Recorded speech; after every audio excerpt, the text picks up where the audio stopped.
Good afternoon, everybody. What is going on? I am jeffgrantMEDIA. In today's real user review, we are going to be taking a look at the Gustin Cone Mills 1968 selvage jeans.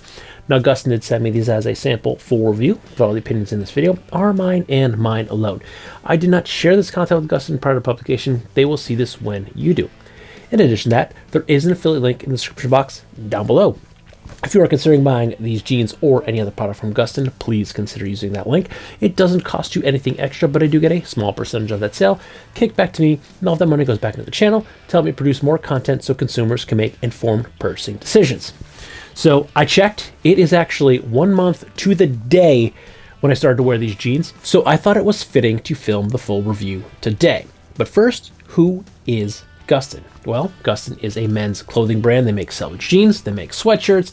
I have a chambray hat from them. They make shirts. I have a waffle knit shirt from them as well. So they make a variety of menswear products, but they have a bit of an interesting business model where they do have an evergreen store where you can go and you can find certain things in stock all the time, like the 1968 are currently, at least 3 of the 1968 fits are currently in stock in the evergreen store until they're gone. Once these are gone for good. We will get into all of that, including fits, but they have a variety of other items that they sell that are in their evergreen store, but they do crowdsourcing as well.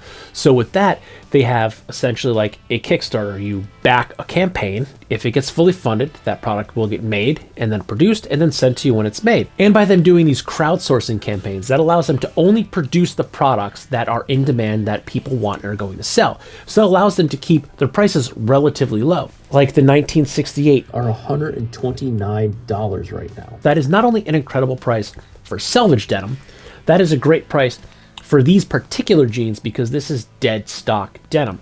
This was made at the White Oak Cone Mills plant in 1968. There were a lot of companies that were using this material. You can still find a few of them out there, but they're rapidly running out because once this material is gone, it is gone. They're not going to reproduce this. The building that this was made in no longer exists. This particular pair of jeans, once they're gone because this is vintage dead stock denim. So great prices all around. And again, they have that evergreen store where they do carry other products, not just the 1968, the crew neck. I think it's the vintage crew neck sweatshirt is also in the evergreen store, and a couple different colorways. They have a few different products in there. So you can get a few of their evergreen products, or you can back one of their campaigns, and you can get some pretty cool stuff because they're always making some really interesting things. But today we're here to talk about the 1968. So I have now been wearing these jeans for 26 out of the past 30 days. I can remember I did not wear these at least 2 days when I did my initial cold soak, and I also swapped them out for a couple of extra days when I got another pair of jeans back from the tailor, so I wanted to wear them and try them on for fit and check his work. But these have been my primary pair of jeans over that entire time frame, and I will say they are wearing like iron. I've been wearing these daily to work, everything I get up to after work or on the weekends, and I did wear these on 1 or 2 quote-unquote hikes down by the river. It's more or less a relatively smooth walking path with a few trails that spur out here or there. So I did have these on a couple of times down by the river with Hazel and the dog. So I would not go as far to say I wore them on a hike, but I did wear them walking in the woods just a little bit. And in every one of those situations, they not only handled it with no problems, I looked good doing it. Now, the fit of my pair of 1968s is the straight fit, but they are also available in slim, skinny, and currently they are doing a crowdsource of Gustin's brand new fit, which is the vintage straight fit. Now, Gustin says the vintage straight fit is a near dead straight line from the top to the bottom with a higher rise in both the front and the back and a roomier top block. And from that description, I would think if you are a runner, a snowboarder, a skater, or a lifter, you might want to check this cutout because it will probably give you a little bit more room in the thighs. I know I personally am a runner, though out of shape now. I am going to begin marathon training again, and my thighs get pretty beefy when I'm in shape. So that might be a cut that I might need to try out in the near future. And for point of reference, I am 5'9", roughly 175 to 180 pounds, and I am wearing the straight fit in a size 34. So let's talk about size here for a quick minute. Gustin does not follow vanity sizing. Vanity sizing means the tagged size in your jeans is actually smaller than the actual circumference of your jeans, meaning I would take a 32 waist in a vanity size, which would actually be about a 34.5-inch waist. So if you don't believe me, grab a pair of your favorite jeans, measure them, double it, and you will see the actual circumference of your waist, and it will be 2 to 2.5 inches larger than the tagged size on your pants. Gustin does not follow vanity sizing, so if I want to get that same waist measurement that I would in a off-the-shelf pair of jeans from the mall,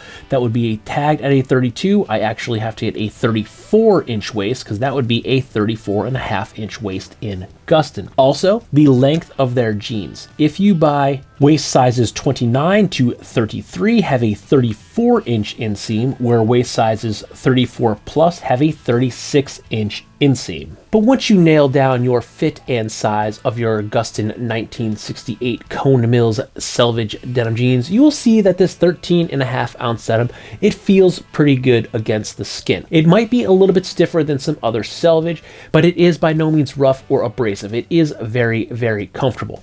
And coming in at 13.5 ounces, it is a good year-round wearing jean. I find that anything from about a 12.5 ounce to a 14.5 ounce is a good solid pair of jeans that you can wear both in the summer months when it is warm and then through the winter when it is colder. If you get some heavier weight denim, you might be sweating quite a bit in the summer, and if you get some lighter weight denim, you're going to be quite cold in the winters. So personally, I find anything from about a 12.5 to about 14.5 ounce denim to be a solid year-round wearing jean. Now, let's talk about the finish, and that means let's talk about the fades. Cone Mills is a slow fader. Most of the Cone Mills denim that I have had and have seen are slow faders. And it was made to be durable, but this is not made to fade denim. Yes, with time, it will fade and give you some awesome fades, but Cone Mills does take some time, effort, and work to put into it. And I personally find that 14 ounce and lighter denim does take a little bit longer to fade and wear in. Generally around that 3-month time frame is when you start to see some nice fades starting to pop through. But after 30 days of heavy wear, what we can see on my pair of 1968s is the cell phone fade. That is coming through very, very vividly at this point. Now, I will say I was in the warehouse at work a couple of days boxing up old product. So I was putting boxes on pallets, putting product in boxes, moving crates and pallets all around the warehouse on a pallet jack. And for me rubbing against all of these different boxes and crates, I did develop the dreaded cell phone fade pretty rapidly. But other than that, across the thighs, we are actually starting to see some nice whiskers forming.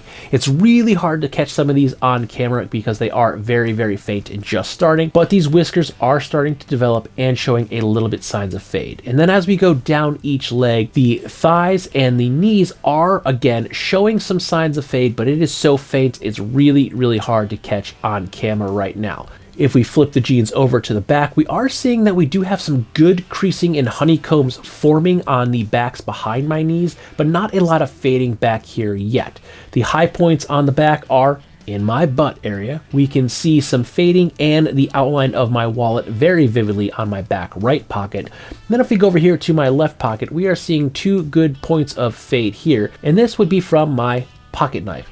This is where the bottom of the pocket knife sticks out on the pocket and where the top of the pocket knife is rubbing on the actual jean material themselves. But one of the interesting things that popped up over the past 2 days is the fading of my boots onto my jeans. Normally my selvage fades onto my boots, but I am testing out a brand new pair of oil tanned boots so we can see a little bit of the brown from the vintage brown colorway of my boots rubbing off on the weft of my jeans.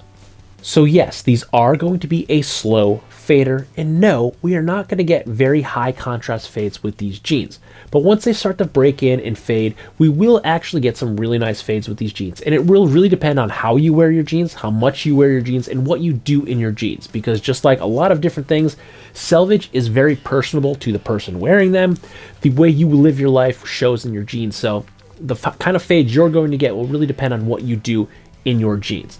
Now, I have one point of note, and it is something I already touched on, but I really want to drive this point home.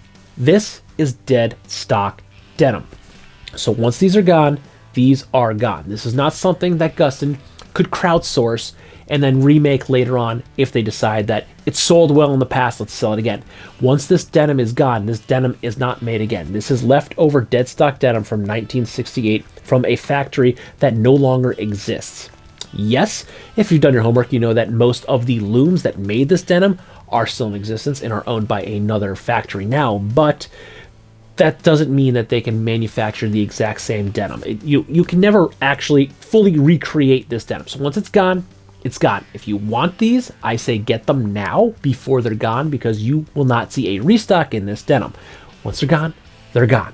Again, I wanted to drive that point home just so you are well aware that if you're interested, pull the trigger sooner rather than later. But do I think that the Gustin 1968 are worth your $129? And yeah, I do, all day long. This is a home run. This is like a no-brainer, really. This is an American-made material, made in North Carolina, cut and sewn in California. So from materials to manufacturing, all American-made. 13.5-ounce denim that is a good year-round wear. You can wear this summer, you can wear this winter, and it's a great wearing product.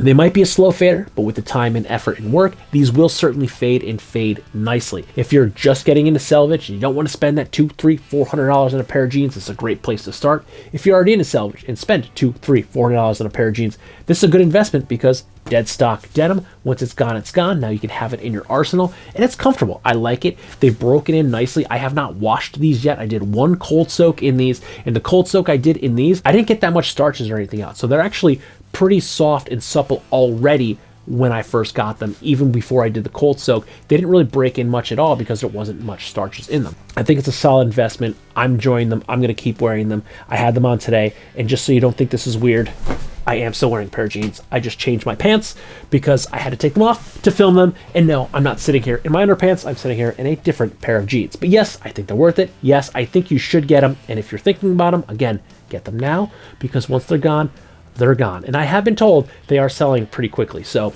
if you're thinking about them, snag a couple pairs now, maybe wear one at a time. That way they're going to last you forever. But yeah, definitely enjoying them, definitely like them, definitely recommend them. So with that, if you like this video or any of my other videos, don't forget to like, comment, share, and subscribe. Smash that big red button and ring that bell right next to it so you get notifications the next time I post a brand new video.